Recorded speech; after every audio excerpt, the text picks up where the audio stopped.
Assalomu alaykum, yana bir marta passiv daromadga erishish kursining ikkinchi darsiga keldingiz. Tabriklayman. Daftar, ruchka tayyor deb o'ylayman. Ketdik. Demak, qaranglar. Passiv daromadga erishish uchun biz qandaydir harakat qilishimiz kerak, ya'ni qandaydir pul yig'ilish kerak. Va har doim aytaman, agarda siz va kim men oldimga kelib, men orttira olmayapman, oyligim shundoq mana uy ro'zg'ordan ortmayapti, nolda chiqyapman desa, pul orttirishni bilmayman, oyligim yetmayapti degan odam na samом деле o'zini o'zi aldayotgan bo'ladi. Har doim shunaqa deyman. Sen o'zingni o'zing aldayapsan. Sababi har doim qanday oylik bo'lishidan qat'iy nazar olib qo'ysa bo'ladi. Aytamanki, sen shunaqa deyapsanmi, men orttira olmayapman deyapsanmi? Sen o'zingga savol ber, sen o'zing mana bunaqa deyotgan bo'lasan. Menga yoqimli bo'lgan narsalardan voz kecha olmayapman degani. Chunki har bitta oylikda agar sanab chiqadigan bo'lsak, shuning uchun ham kundaligim bor, pul kundaligi. Har bitta oylikdan biz sanab chiqadigan bo'lsak, ma'lum bir katta summamiz bor albatta, kommunal to'lovlar. Ammo biz o'zimiz uchun yoqtirgan narsalar, ya'ni yoqimli his olib keladigan narsalarga ham ishlatamiz. Aynan shulardan biz voz kechishni o'rgansak, biz hech bo'lmasa oyligimizdan 10% daromadini olib qo'yishga, tejab qo'yishga qurbimiz yetadi. Bu juda muhim. Shuning uchun harakat qilinglar. Agar bo'lmasa siz shu pul kundaligi kabi kitoblarni yoki har xil ilovalar bor, yuklab olinglar va yozinglar nimaga ishlatayotganinglarni. Pul ishlatish to'g'risida, pulni ketkazish va nimalarga ishlatilyapti degan mavzu alohida boshqa temalarda yoritib berganman. Albatta ularni ham ko'ringlar, juda qiziq bo'ladi. O'zinglar uchun bilib olasizlar, nimaga men bu narsaga ishlatyapman pul. Buni boshqa temalarda tushuntirdim, albatta ko'rib boringlar. Demak, agar tushungan bo'lsanglar, sizda oylikdan 10% taxminan ortib qolishi kerak. Aynan shuni qanday qilib passiv daromadga erishish haqida tushuntirib ketaman. Ketdik. Passiv daromad turlari. Moddiy, ularga nima kiradi? Ya'ni moddiy degani ushlab ko'rsa bo'ladigan passiv daromad turlari. Uning ichiga nima kiradi deb o'ylaysiz? Misol uchun rasmlar. Bilamizki, dunyo tanigan rassomchilar bor, ularning rasmlari qimmat turadi va qancha yil o'tsa shuncha narxlari qimmatlashib boradi. Misol uchun Mona Lisa rasmlari kabi rasmlar. Demak, uni ko'pincha passiv daromad deb bo'lmaydi, ammo o'sib boradigan, ya'ni investitsiya qilsa, keyinchalik bu narxi o'sib boradigan daromad turiga hisoblanadi. Misol uchun $1000 rasm sotib oldingiz, unga talab oshdi yillar davomida va uni 10,000 yoki 50,000 ga sotdingiz. Bu moddiy passiv daromad olib keladigan vosita. Ko'chmas mulk. Bu ham moddiy hisoblanadi.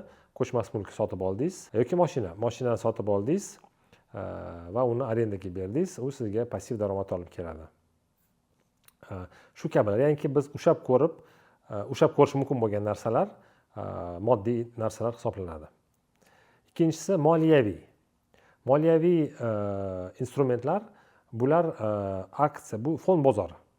Aksiyalar sotib olasiz, obligatsiyalar sotib olasiz, ETF fondlarini sotib olasiz va ular sizga daromad olib keladi.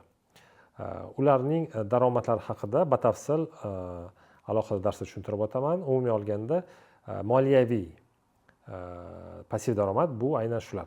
Ichiga bank omonatlari ham kiradi. Bank ma'lum bir summani solasiz, ular sizga har yili foiz beradi.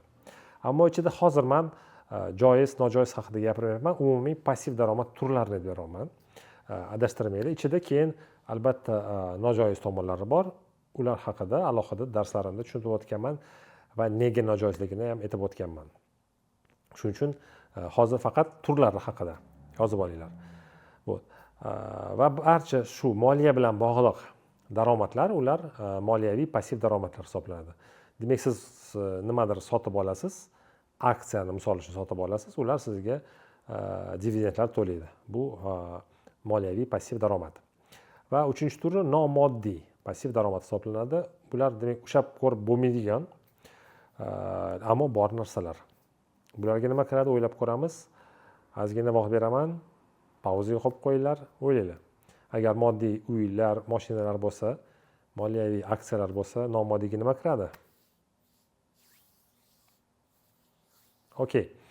Nomoddiyga bu egalik huquqi. Rus tilida avtorskiy prava deydi. Misol uchun nimadirni ishlab topdingiz, nimadirni o'ylab ishlab topdingiz va bunga egalik sizni qo'lingizda. Shuni siz agar bilsangiz, shuni orqasidan ham siz pul topsangiz bo'ladi. Misol uchun juda ham zo'r istoriya bor.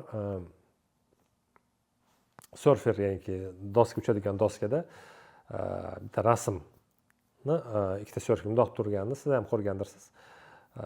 Bitta odam shunga patent qilib qo'yadi, ya'ni avtorskiy huquq qilib qo'yadi va shuning uchun hali ham necha yil bo'ldi, hali ham daromad oladi. Aynan kim shu logoni, logotipini ishlatsa, unga pul beradi. Egalik huquq orqali oladigan passiv daromad. Undan tashqari yana patentlar bo'lishi mumkin. Buni ham juda ham zo'r tarixi bor. Bilsanglar agar, eshitgandirsizlar. Plastik kartalarda pul perevodlari bo'ladi. Va shu pul perevod ichidagi bitta sistemasini, ya'ni pul perevod bankdan odamga, odamdan bankka o'tadigan bitta sistemani o'ylab topgan va uni patent qilib olgan kishi bor. Hozir ancha yoshdalar. Hali ham shunday oladi. Aytadiki, siz perevod qilasiz-ku, международный perevodlar, xalqaro perevodlar. Shundan men 0.001% olaman dedi. Har bitta perevoddan o'ylab ko'ring.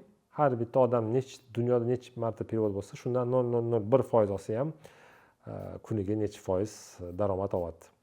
Bu ham passiv daromadning yaxshi turlaridan biri hisoblanadi, ammo uning uchun siz bir narsa ixtiro qilishingiz kerak, uni patentlab qo'yishingiz kerak va shu narsadan odam foydalansa, ular sizga foydalanganlik uchun sizga pul berishadi. Bizning yo'limiz esa passiv daromadda aynan fond birjasiga investitsiya qilish. Nega aynan 3 ta narsa ichida moliyaviy passiv daromad haqida gap yurityapman? Sababi aynan shularga kirish ham oson, risk ham kamroq, bizning harakatimiz ham kamroq va ko'proq pul keladi. Bu haqida keyingi darsimda albatta tushuntirib o'taman. Hozirgi darsni konspekt qilgan bo'lsanglar, juda ham foydali bo'ladi va keyingi darsda ko'rishguncha.